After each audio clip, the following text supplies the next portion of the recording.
தனது மனைவியின் புற்றுநோய் குணமாக அவர் உட்கொண்ட ஸ்பெஷல் டயட் தான் காரணம் என்று கூறி முன்னாள் கிரிக்கெட் வீரர் சித்து பரபரப்பை ஏற்படுத்தியிருக்கிறார்.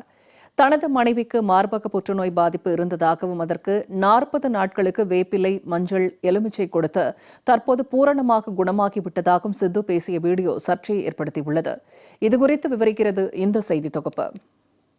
முன்னாள் கிரிக்கெட் வீரரும் சிக்ஸர் சித்து என்று ரசிகர்களால் அன்புடன் அழைக்கப்படுபவரும் அரசியல்வாதியுமான நவ்ஜோத் சிங் சித்து தன்னுடைய மனைவி நவ்ஜத் கவுர் புற்றுநோயில் இருந்து எப்படி மீண்டு வந்தார் என்பதை உணர்ச்சி பெருக்குடன் விளக்கும் வீடியோ தற்போது வைரலாகி வருகிறது. My wife is clinically free today என அவர் பேச துவங்கும் அந்த வீடியோவில் 2 வருடங்களுக்கு முன்னால் தன்னுடைய மனைவிக்கு மார்பக புற்றுநோய் 4வது ஸ்டேஜில் இருக்கிறது என்று மருத்துவர்கள் சொல்லியதாகவும் எவ்வளவோ செலவு செய்து பெரிய மருத்துவர்களிடம் அழைத்து சென்ற போதும் பிழைக்க 3% தான் வாய்ப்பு இருந்தது என்று கூறிவிட்டதாகவும் தெரிவித்துள்ளார். கடந்த ஏப்ரல் மாதம் 3.5 மணி நேரம் அறுவை சிகிச்சை நடந்ததாக கூறிய சித்து அடுத்து உணவு மூலமாக அவருக்கு உதவ முடிவு செய்ததாக கூறினார். வேப்ப இலைகள், மஞ்சள், ஆப்பிள் சீடர் வினிகர், எலுமிச்சை நீர், வெனிகர் போன்ற உணவு மூலமே தற்போது அவர் குணமாகி இருப்பதாகவும் வீடியோவில் சித்து கூறியுள்ளார். இந்த உணவுகளை எடுத்துக்கொண்டாலே புற்றுநோயை குணப்படுத்த முடியும் என்றும் காலையில் எழுந்தவுடன் முதலில் எலுமிச்சை சாறு எடுத்துக்கொண்டு மாலையில் 6 மணிக்கு முன்னரே அன்றைய நாளின் உணவை முடித்துக் கொள்ள வேண்டும். இப்படி தொடர்ந்து 40 நாள் செய்தாலே புற்றுநோயை குணப்படுத்த முடியும் என்றும் இதை அனைவரிடமும் சொல்வதற்கு பெருமைப்படுவதாகவும் வீடியோவில் பேசி பரபரப்போடு சர்ச்சையையும் ஏற்படுத்தி உள்ளார் சித்து. இந்த வீடியோ பெரும் பரபரப்பையும் கலவையான விமர்சனங்களையும் பெற்ற நிலையில் சித்து கூறுவதற்கு அறிவியல் பூர்வமான சான்றுகள் ஏதும் இல்லை என்பது மருத்துவ உலகின் கருத்தாக உள்ளது.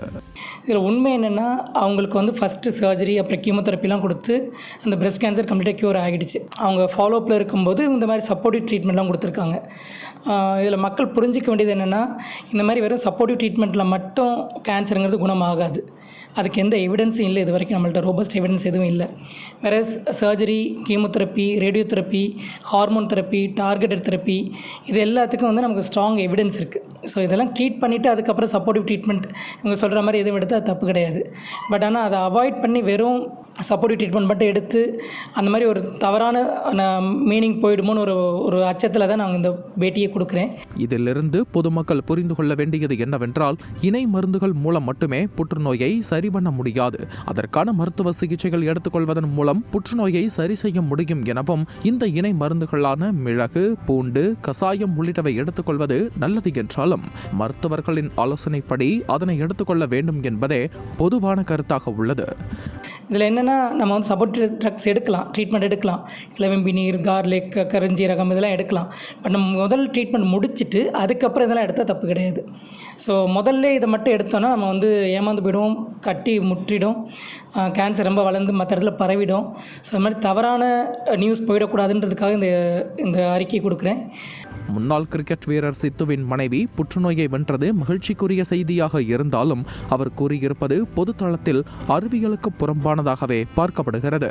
இந்திய அளவில் ஆண்டிற்கு 36% உள்ள பெண்களுக்கு ஏற்படக்கூடிய மார்பக புற்றுநோய் குறித்து மருத்துவர் அல்லாத முன்னாள் கிரிக்கெட் வீரர் சித்து தவறான தகவலை பகிரங்கமாக எடுத்துரைப்பது ஏற்புடையது அல்ல என்பதும், அவர் கூறிய உணவு முறை பழக்கம் அனைத்து தரப்பட்ட மக்களினுடைய புற்றுநோயை நிச்சயம் குணப்படுத்தாது என்பதில் மாற்று கருத்து இல்லை என்பதும் மருத்துவ உலகின் பார்வையாக உள்ளது.